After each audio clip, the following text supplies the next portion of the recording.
ღრმა იყო და იყო ერთი, იყო ღმერთი თავისთვის, ის სულ ბედნიერია და ნეტარებას განიცდის. მას უნდოდა რომ ეს გრძნობა სხვებსაც გამოეცადათ, სიყვარული, ნეტარება შეეგრძნოთ და ენახათ. ამიტომაც გადაწყვიტა შეექმნა სხვა არსება. თავის მხოლოდ შობილი ძე გახდა მისი მსგავსება, მას სახელით შეურჩია, ადგა სიტყვა უწოდა, რადგან მათ შორის დიალოგს ის პირველი უძღოდა. ძემ მას მამა დაუძახა, ეს სიტყვები აღმოხდა, მამამ გულში ჩაიკრა და მისი შექმნით ხარობდა, მხოლოდ შობილი ხარ ჩემი, ძე, საყვარელი ჩემი, ასე გახდა ერთი ღმერთი, პირველად შემოქმედი. გაიმართა მათ შორის საუბარი ხანგრძლივი, სიბრძნით, ცოდნით ავსო შექმნა დრო და მანძილი, დაიყენა თავის გვერდში მამამ მხოლოდ შობილი, შემოქმედებას შეუდგნენ, ასე არის ცნობილი. ჯერ სხვა ქმნილებები შექმნეს სულიერი სხეულით, რადგან მამა სულია, ქმნიდა მათ წმინდა სულით. ასე შექმნეს ერთობლივად ანგელოზნი მრავალნი, სულიერი სხეულებით შექმნეს რანგით მაღალნი. შემდეგ მამამ უთხრა ძეს, მოდი შევქმნათ ჩვენს მსგავსად, ხორცით, ტყავით შევმოსოთ, კაცი შევქმნათ ქვეყანად. ოღონდ ჯერ ეს ქვეყანა გამოვსახოთ, მოვაწყოთ, მატერია რომ გაჩნდეს, აფეთქება მოვაწყოთ. კოსმოსის მოსაწყობად დაგვჭირდება ციფრები, ათვლის ერთეულები, ზომები და ნიშნები. ამ შემოქმედებას კარი სიყვარულით გავუხსნათ, წესრიგი რომ სუფევდეს, კანონები დაუვთათ. ასე გახდა ძე ღმერთის, შრომელი და ოსტატი, მამის დავალებების შემსრულებელი კარგი. როცა მამის განზრახვას მოეფინა ნათელი, ხილული რომ გახადა მატერია ამდენი, ღმერთის ძე ოსტატობდა, საქმე ჰქონდა რამდენი, ხარობდნენ, ჭიჟინობდნენ ანგელოზნი მნახველნი. სითხეთ წყალი აიღეს. ეს მთავარი წესია, წყლის გარეშე ქვეყანას ყოფნა არ უწერია. წყალი არის იქნება ამ პლანეტის ბალანსი, ხორციელის ნაწილად სიცოცხლისთვის ავანსი. მზეს, მთვარეს და ვარსკვლავებს ადგილს წესებს უდგენდნენ, დედამიწის წრებრუნვას გალაქტიკას ურევდნენ, მე ამ ამბავს ამლექში ასე უცბად გადმოგცემთ, მაგრამ მილიარდობით წლები უნდა გამოვცდეთ. მიწა იყო უსახო, ხრიოკი და ქვიანი, მას ვერ გაუმკლავდებოდა მხოლოდ ადამიანი. მათ ფხვიერი მიწა და ნოყიერი ეწადათ მის გადასამუშავებლად, რაღაც უნდა ეწადათ. ამიტომაც ხორცისგან შექმნეს ბულდაზერები, ცენარის მჭამელები, დიდი დინოზავრები. ძორების გასაწმენდად შექმნეს მათი მჭამელიც, გიგანტური ხვლიკები ვებერთელათავებით. როცა მათ შეასრულეს დავალება პირველი, დედამიწა გახადეს ნოყიერი, ფხვიერი, მაშინ გადააშენეს დინოზავრთა ეს გვარი, რომ მათვე არ მოესპოთ, ქვეყნად ყველა ცოცხალი. და როდესაც მოამზადეს დედამიწა მთლიანად, თავის მორთულობით შექმნეს ყველა ფრიანად, თავიანთან არ ეკლათ, ყველა თვისებიანად ბოლოს შექმნეს ადამი, კაცი ადამიანად. მაშინ მამამ თავის ძეს ამჯერად მიწიერსა, მიწისაგან აღებულს ხორციელად შექმნილსა, მოუმზადა სამოთხე დედამიწის კუთხეში, მიწაზე დრო მეცხოვრა შიგ ედემის ბუდეში. არაფერი არ აკლდა, უხვად ჰქონდა საჭმელი, გასართობადაც ჰყავდა ცხოველები, რამდენი, მას უნდა შეესწავლა ირგვლივ ყველა არსება. ყველასთვის ეპატრონა, ყველასთვის იალერსა, მათ ინსტინქტებს, თვისებებს უნდა დაკვირვებოდა, სახელები დაერქვა, მათზე რომ მოყვებოდა. რაღაც უნდა ესწავლა ყველა ქმნილებებისგან, სარგებელი მიიღო მათი თვისებებისგან. ასე გავიდა დღენი, არვინ უწყის რამდენი, ხან ლომებთან ეძინა, ეხვეოდნენ პანდები. როცა შეწყვილდებოდნენ ფრინველი თუ ცხოველი, თავის გვარს ამრავლებდნენ და ხარობდა ყოველი. ადამმა კი ვერ ნახა თავის სწორი გვარისა. ამიტომაც მოიწყინა უნახავმა ქალისა, ეს შეამჩნია მამამ, ადამს აკლდა მთავარი, ყველაფერი კი ჰქონდა, იყო ცალადმავალი. მაშინ ღმერთმა იზრუნა ადამის სისავსისთვის, მისი სიყვარულისთვის, სრული ნეტარებისთვის, მას ძილქუში მოჰგვარა, ჩვენ რომ ნარკოსს ვეძახით. მისი ნეკნისგან შექმნა კლონი, მისივე მსგავსი. თავის შემავსებელი მდედრი, როცა იხილა, ქალის ნახვით ადამი წამსვე მოიხიბლა. ასე შექმნეს ოჯახი გვარის გასავრცელებლად, ემოციის მკურნალად, კოცნად, მოსაფერებლად. ევას ასე ირნებდა, აჩვენებდა სამოთხეს. ცხოველს, ფრინველს აცნობდა, ასინჯებდა ნაყოფებს. ის ნაყოფიც აჩვენა აკრძალული მამისგან, ახლოს არ მიაკარა, რომ დაეცვა საფრთხისგან. არ გეგონოთ რაიმე შხამი იყო მის კანში, ის ხე ეხმარებოდა ამ წყვილს მორჩილებაში. მადლიერების ნიშნად თუ კი მას არ მოწყვეტდნენ, მამისადმი მორჩილებას სამყაროს აუწყებდნენ. ასე გამოხატავდნენ მამისადმი მინდობას, სცნობდნენ მის მმართველობას და მის ხელმძღვანელობას. ამ ამბის შემხედვარეს ანგელოზთა დასისას კითხვები მუდამ ჰქონდათ, ნეტავ წყვილი რას იზავს? ერთ სულიერ ქმნილებას, ცაში დიდი რანგისას, ცუდი აზრი გაუჩნდა ანგელოზთა გვარისას. გაიფიქრა თავისთვის, მოდი ამათ შევარცხვენ. დიდებას მე მივიღებ თუ კი ამ წყვილს შევარცდენ. მერე წარმოიდგინა გონებაში თავისთვის, როგორ მართავს მთელს პლანეტას მიწიერი ტახტისთვის. გაიფიქრა, ზეცაში მეფობს უზენაესი, მიწას კი მე დამითმოს თუ კი მას თავს დავესხმი. ასე შეიმუშავა ეშმამ გეგმამ ზაკრული, 60-ში მოაწყო გამოცდა ვერაგული. თუ ჩემს ხმას მოისმენენ, დახვდებიან ჩემს რჩევას, ღმერთი აღარ დაუშვებს 60-ში მათ რჩენას. ეს იფიქრა, თუ არა მიწისაკენ დაეშვა, ევა დაიმარტო ხელა და ნაყოფზე დაგეშა. როგორც მუცლით მეზღაბრემ, გველის გამოყენებით, ევას ფრთხილად მიმართა, მისთვის ნაცნობი ხმებით. თითქოს გველი საუბრობს შორიდან ასე ჩანდა, რადგან ვინც გველს მართავდა, ის საერთოდ არ ჩანდა. სატანა ეშმა კი იყო სულიერი ქმნილება, თვალისათვის უხილავი მაცდური გარყვნილება.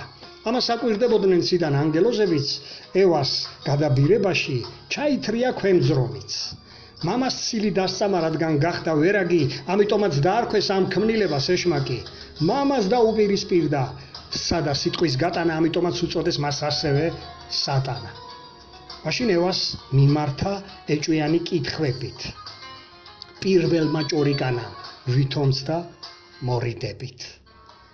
იცით, ღმერთი გიმალავთ ნამდვილ თავისუფლებას.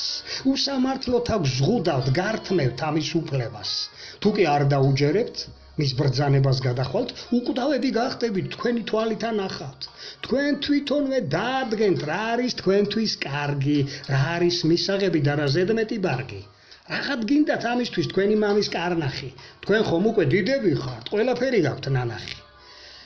ზუსტად ასევე ფიქრობს მთელი კაცობრიობა, ღმერთი რაში გვჭირდება, თვითონ ვიცით რა გვინდა. და ამ ფიქრმა დაღუპა მთელი ქვეყნიერება, თავის ჭკუას რომ აყვნენ, დაივიწყეს ღვთის ნება. ისტორია გვარწმუნებს, ცუდი გამოცდილება, ვერ აღწევენ საწადეს წამობს ყველა ქმნილება, რადგან როცა ეურჩნენ, მამა არად ჩააგდეს, არადა ის გვპირდებოდა ბედნიერებას რამდენს. მან ხომ უკეთ უწყოდა, რა იყო ჩვენთვის კარგი, რას მოჰქონდა სიკეთე, რომ არ გქონოდა დარდი. მამის დარიგებები მხოლოდ უნდა მიგვეღო, მართვის სადავეები ეშმასთვის არ მიგვენდო. როცა ევამ ადამმა ეს ნაყოფი ჩაკმინჩეს, მისი დაგემოვნებით მამას გული ატკინეს. მათ იგემეს ეშმაკის ყალბი მართვის მოდელი, რადგან მის ნებას დაჰყვნენ, გახდნენ მისი მონები. და ისინი იმ წამსვე დაიხოცნენ ღვთის თვალში, ფიზიკურადაც მოკვდნენ, მერე გაქრნენ მიწაში. ასე მოწყვიტა მამას ეშმამ ადამიანი, თავის მონად-აქცია მიაყენა ზიანი. ეშმას მისცეს ამ ქვეყნად ბატონობის უფლება, ასე დაკარგეს მაშინ სრული თავისუფლება. იმის მერე ამ ქვეყნად ბოროტება გავრცელდა, რელიგიის მიყოლით კაცი კაცზე დაღზევდა. ეშმამ ადამიანს მოახვია თავზე რჩევა ქალისა, მამის დიდების სანაცვლოდ გამდიდება თავისა. ასე გავრცელდა მისი რელიგია ამ ქვეყნად, ადამიანებს რაცხავდნენ ღმერთებად, წმინდანებად. მაშინ შექმნა ეშმაკმა თავის ქვეყნიერება, გამოსტაცა ხელიდან ამ წყვილს ბედნიერება. ზოგი ალბათ იფიქრებს, ჩვენ რაღა შუაში ვართ, მემკვიდრეობით, გენით, ეშმას მონობაში ხართ. რადგან ჩვენ ვართ ყველანი ცოდვის მატარებლები, გენი რაც შეივიცვალეთ, იმის მერე ბერდები. მთელი კაცობრიობა ეშმაკის ტყვეთ აღმოჩნდა, ქრისტე კი მისი გეგმის ჩასაფუშად გამოჩნდა. თუმცა ღმერთმა მაშინვე იქვე დაანონსა, ასე არ დაგვტოვებდა, იქნებოდა გამოხსნა. ეშმას მისცეს დროებით ემართა ეს ქვეყანა, მისი წარუმატებლობა სულ ყველას რომ გვენახა. ომი და სისხლის ღვრები განუყოფელი გახდა, ტანჯვა ცრემლი ტკივილი ეშმაკის ტახტთან ახლდა, ასე დაუმტკიცა ღმერთმა თუ ვინ იყო მართალი, ვისი მართველობა სჯობდა, ღმერთს რომ არ ჰყავს სადარი. ღმერთმა იქვე განუმარტა, რომ შექმნიდა სამეფოს, რომელიც დაასრულებდა ეშმას იმ დანიშნულ დროს. მანამდე კი ამ ქვეყნად ეშმამ იმძლავრა მეტად კაცობრიობას ყოფდა ერთი მეორის მტრებად, ასეთ ვითარებაში, წვალებაში, ტანჯვაში ღმერთი თავის ქმნილებებს არ ხვტოვებდა განცდაში. ამისათვის ღმერთმა ყველას წინასწარვე აგვიხსნა, ასე არ დაგვტოვებდა, იქნებოდა გამოხსნა. ცოდის ამ მონობიდან ეშმაკის ტყვეობიდან ქრისტემ გამოგვისყიდა, როცა ქვეყნად მოვიდა. მან ეს ნებაყოფლობით თავის თავზე აიღო, როცა ზეცად დატოვა, თავი სხერპლად გაიღო. და როცა დაიბადა კაცად ადამიანად, ადამის ტყუპის ცალად მისი მსგავსი მთლიანად, იქნებოდა საპირწონე ადამის შესატყვისი, სიცოცხლე, სიცოცხლის წილ მსხვერპლი შესაბამისი. მასზე მის განკაცებამდე ბევრს წინასწარმეტყველებდნენ, მიწაზეთ მოსულ სიტყვას რომ იესოს დაარქმევდნენ. და როდესაც მოვიდა დანიშნული დროჟამი, მღვდლებმა მსხვერპლად შესწირეს როგორც უნაკლო კრავი. ასე მოხდა იმ წუთას ჩვენი ყველას გამოხსნა, ბევრისათვის უცხო გახდა ამ საიდუმლო სამოხსნა, რადგან მაშინ თვით ქრისტე გახდა მღვდელთა მთავარი, წმინდათა წმინდაში წარსდგა მსხვერპლად, ზეცად აღმავალი. ყოვლად უზენა ეს იმას ბოლომდე ენდობა, მისცა მთელ სამყაროში პირველობა, მეფობა, დაასრულა მიწაზე მსახურება ტაძარში, გახდა შუამავალი მამის წინაშე ცაში. რწმენით მსხვერპლის საფუძველზე მოხდა ყველას გამოხსნა, ახლა მიმდინარეობს გენეტიკის გამოცვლა. მართალია მან გაიღო თავისთავი ყველასთვის, მაგრამ მსხვერპლი მოქმედებს მხოლოდ მორწმუნეთათვის. ასე ხდება ამ ქვეყნად სამოთხისთვის მზადება და ყველა მორჩილთათვის დნმ-ის განწმენდა. მამამ თავის ძის მიერ ჩვენ შაბლონი გვაჩვენა, როგორები უნდა გავხდეთ, თუ გვინდა გადარჩენა. ჩვენს თავებზე ვიმუშაოთ, თვისებებზე, ფიქრებზე, ნაკლები ყურადღება უნდა გქონდეს ნივთებზე. იესო რომ ავირეკლოთ, მას მივბაძოთ მთლიანად, სწორედ ეს გვაქცევს ყველას ჭეშმარიტ ქრისტიანად. სულიერად გამოვიკვებოთ შინაგანი მთლიანად, რათა ასე ვაქციოთ კაცი ადამიანად. სრულყოფილი კაცი და სრულყოფილი ქმნილება, რომ მოვიშოროთ ყველა მცოდა და გარყვნილება. დაუბრუნდეთ ჩვენს მამას, მას მივაგოთ დიდება, მხოლოდ ასე გავხდებით ის, ვინც ღმერთმა ინება. რაც რომ იყო დასაწყისში კაცი, სანამ სწოდავდა მამასთან ახლო კავშირში, სამოთხეში რომ ჰყავდა. დასასრულის დასაწყისი ისევ იქ დაიწყება, გაგვასრულყოფილებს ყველას ანიდა ხო ეგვპირდება. ამიტომაც დაამყარა ღმერთმა თავის სამეფო, მეფეთ მხოლოდ შობილის ცხო, სამყარო რომ განეგო. ამიტომაც გვასწავლა ქრისტემ ასეთი ლოცვა, მოვიდეს შენი სამეფო და გარანტიაც მოგცა. ახლა დგავართ ყველანი ამ ორ სამეფოს შორის, არჩევანი ჩვენზეა ეშმას და ქრისტეს შორის. ვის სამეფოს ავირჩევთ, ვის ტახტის ქვეშ ცხოვრებას, შედეგსაც იქ დაველოდოთ, სადაც ვაგროვებთ ქონებას.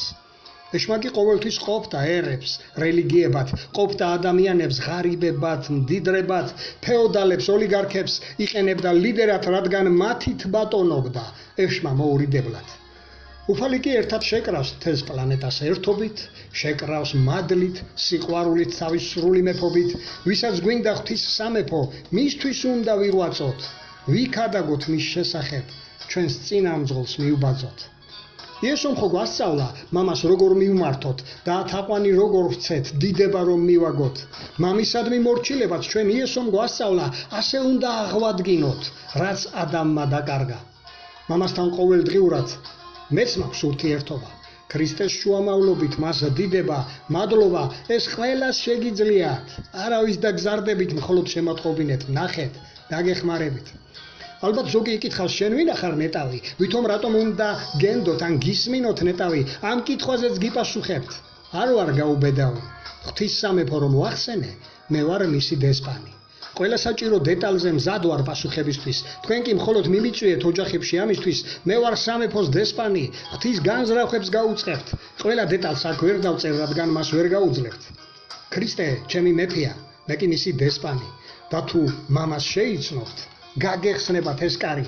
მის უზენაესობას ღვთის განზრახვებს გაუწყებთ, პირადად მე, ვინც ვერ მისმენთ, მათ ლექსებად გაუწყებთ. ვამოწმებთ მის სამეფოზე, მის უტყუარ იმედზე, მისგან აღთქმულ სამეფოზე და მის დანაპირებზე, მალე იესოს მეფობით შეიცვლება პლანეტა, ყველაფერი მოისპობა და სამოთხე აღდგება. მაშინ იჩქარეთ, მოიპოვეთ სიმბოლური ვიზები, სამოთხეში ცხოვრებისთვის განიმტკიცეთ იმედი, მალე ზეციერი მეფე დაასრულებს ამ წყობას, მოსპობს, ბოლოს მოუღებს ყველა უსამართლობას. ეშმაკის ქვეყნიერებას მოსპობს არმაგედონში ყველა ტანჯვა, ტკივილი დარჩება იმ ძველ დროში. სად ეშმაკის ქვეყანა და სად ქრისტეს მართლობა? ეს იქნება საოცარი დიდი ერთმართველობა. დაიწყება ახალი ერა, ქვეყნიერება ქრისტეს მართლობის ქვეშ. დიდი ბედნიერება. ქრისტე თავის მეფობას სრულად გამოიყენებს 1000 წლის მანძილზე პლანეტაზეთი მეფებს, ყველას გაგვასრულყოფილებს, მიცვალებულთ აღადგენს, მარადიულ სიცოცხლისთვის ჩვენ ტახტის წინ წარგვადგენს. საბოლოოდ, სულ ყველაფერს თავის მამას გადასცემს, პლანეტაზე უფლის ნებას სამოთხეს რომ აღადგენს, მაშ იჩქარეთ, იღვაწეთ სამეფოს ვიზებისთვის, სამოთხეში ცხოვრებისთვის, მარად ნეტარებისთვის.